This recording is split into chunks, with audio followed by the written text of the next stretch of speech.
अस्सलामुअलैकुम, कैसे हैं आप सब? उम्मीद करती हूँ सब ठीक-ठाक होंगे। तो आज मैं आप सबके लिए लेकर आई हूँ क्रीमी और चीज़ी व्हाइट सॉस पास्ता। तो पास्ता बनाने के लिए सबसे पहले मैं पैन में ऐड कर दूँगी पानी, क्योंकि पास्ता को सबसे पहले बॉयल कर लेना है। पानी आपने इतना ले लेना है जिसमें पास्ता अच्छी तरह से डूब जाए और अच्छी तरह से बॉयल हो जाए। और अब मैं इसमें थोड़ा-सा कुकिंग ऑयल ऐड कर दूँगी, तकरीबन 1 टीस्पून के बराबर, ताकि पास्ता चिपके नहीं आपस में। और साथ ही मैं इसमें ऐड कर दूँगी हाफ़ टी स्पून के बराबर नमक। तो अब मैं पानी को कवर कर दूँगी और पानी के बॉयल होने का इंतज़ार करूँगी। तो यहाँ पर पानी में उबाल आना स्टार्ट हो चुका है। अब मैं पानी में पास्ता ऐड कर दूँगी। तो पास्ता मैंने यहाँ पर तकरीबन 200 ग्राम लिया है। तो अब मैं पास्ता को अच्छी तरह मिक्स करके कवर कर दूँगी और पास्ता के अच्छी तरह से गलने का इंतज़ार करेंगे। तो यहाँ पर पास्ता अच्छी तरह से गल चुका है। तो आप देख सकते हैं पास्ता अच्छी तरह से गल चुका है माशाल्लाह से। तो अब मैं पास्ता का पानी ड्रेन कर दूँगी। तो यहाँ पर मैंने पास्ता का पानी अच्छी तरह से ड्रेन कर लिया है और अब मैं इसके ऊपर थोड़ा-सा कुकिंग ऑयल ऐड करके तमाम पास्ता को मिक्स कर लूँगी, ताकि पास्ता आपस में चिपके नहीं।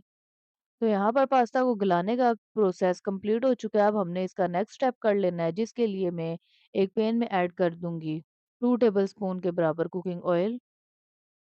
और अब कुकिंग ऑयल में मैं ऐड कर दूँगी तकरीबन 250 ग्राम बोनलेस चिकन, और चिकन को मैंने छोटे-छोटे पीसेज़ में कट कर लिया था। और अब मैं इसमें ऐड कर दूँगी 1 टीस्पून अदरक लहसुन का पेस्ट। और अब मैं चिकन को इतना पका लूँगी ताकि चिकन का कलर अच्छी तरह से व्हाइट हो जाए। तो यहाँ पर चिकन का कलर चेंज हो चुका है, तो अब मैं इसमें कुछ स्पाइसेस ऐड करूँगी। तो यहाँ पर मैं सबसे पहले 1 टीस्पून कुटी हुई लाल मिर्च ऐड कर दूँगी। और अब मैं इसमें हाफ टी स्पून सूखा धनिया पाउडर ऐड कर दूँगी। 1/4 टीस्पून ब्लैक पेपर ऐड कर दूँगी और हाफ टी स्पून ही नमक ऐड कर दूँगी। और अब मैं इसमें half chicken Knorr cube add कर दूँगी, इससे भी टेस्ट बहुत अच्छा हो जाता है। अगर आपके पास है तो आप ऐड कर दें, नहीं तो ये टोटली ऑप्शनल है। अब हम इन स्पाइसेस को अच्छी तरह से मिक्स करके इनकी अच्छी तरह से भुनाई कर लेंगे 2 से 3 मिनट के लिए, ताकि स्पाइसेस का कच्चापन दूर हो जाए। स्पाइसेस की अच्छी तरह से भुनाई करने के बाद अब मैं चिकन में 2 टेबलस्पून के बराबर पानी ऐड करके चिकन को कवर कर दूंगी, ताकि चिकन अच्छी तरह से गल जाए। तो तकरीबन 2 मिनट के बाद मैं कवर हटा लूंगी और चिकन यहाँ पर अच्छी तरह से कुक हो चुका है। तो अब मैं इसमें कुछ वेजिटेबल्स ऐड करूंगी। तो यहाँ पर मैंने एक मीडियम साइज की शिमला मिर्च को लंबाई में कट कर लिया था और एक मीडियम साइज की गाजर को भी इसी तरह से मैंने लंबाई में कट कर लिया था। और वेजिटेबल्स को भी तकरीबन 1 से 2 मिनट के लिए अच्छी तरह से कुक कर लेना है। तो वेजिटेबल्स को मैंने यहाँ पर तकरीबन 2 मिनट के लिए कुक कर लिया है और अब मैं इसमें ऐड कर दूँगी half tea spoon hot sauce और साथ ही मैं इसमें ऐड कर दूँगी 1 टीस्पून सोया सॉस। और अब मैं इसमें 1 टेबलस्पून भर के टोमेटो केचअप ऐड कर दूँगी और तकरीबन हाफ टी स्पून के बराबर मैं सिरका ऐड कर दूँगी। अब इन सॉसेस को मैं अच्छी तरह से मिक्स कर लूँगी और सॉसेस आप अपने टेस्ट के हिसाब से कम या ज़्यादा भी कर सकते हैं। तो सॉसेस को अच्छी तरह से मिक्स करने के बाद अब मैं इसमें ऐड कर दूँगी 2 टेबलस्पून मैदा। और मैदे को ऐड करने से पहले मैंने फ्लेम को बिल्कुल लो कर लिया है।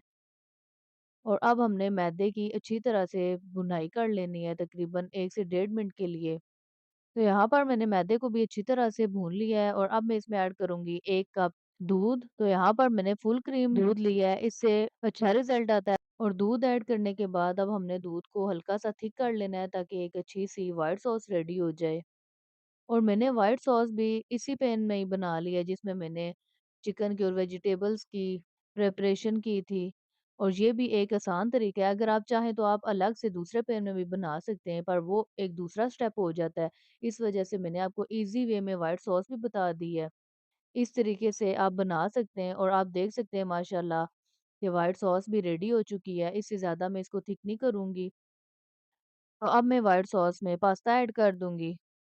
और पास्ता भी माशाल्लाह बिल्कुल अलग-अलग है। और अब पास्ता को अच्छी तरह से मिक्स कर लेना है। तो यहाँ पर व्हाइट सॉस पास्ता रेडी हो चुका है। अब मैं इसको चीज़ी व्हाइट सॉस पास्ता बनाने के लिए एक बेकिंग डिश में ऐड कर दूँगी।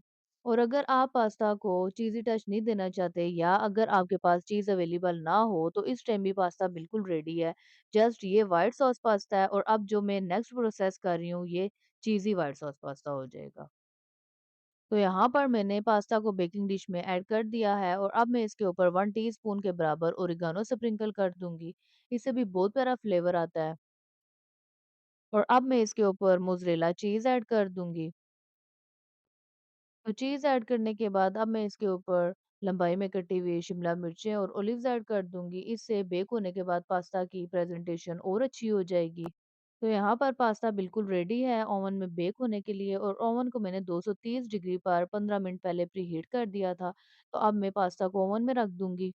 तो यहाँ पर पास्ता अच्छी तरह से बेक हो चुका है माशाल्लाह। तो माशाल्लाह बहुत ही ज़बरदस्त किस्म का हमारा चीज़ी और क्रीमी व्हाइट सॉस पास्ता बनकर रेडी हो चुका है और आप इसका कलर भी चेक कर सकते हैं। बहुत प्यारा आया है और माशाल्लाह बहुत अच्छी तरह से पास्ता बेक होके रेडी हो चुका है। तो चलें मैं अब आपको काट के दिखाती हूँ।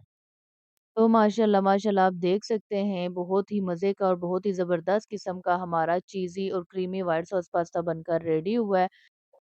और मैंने इस पास्ता को बिल्कुल सिंपल तरीके से आपको बनाना सिखाया है, ना मैंने इसमें ज़्यादा बर्तन गंदे किए हैं और व्हाइट सॉस भी मैंने एक ही बर्तन में बनाकर तैयार की है।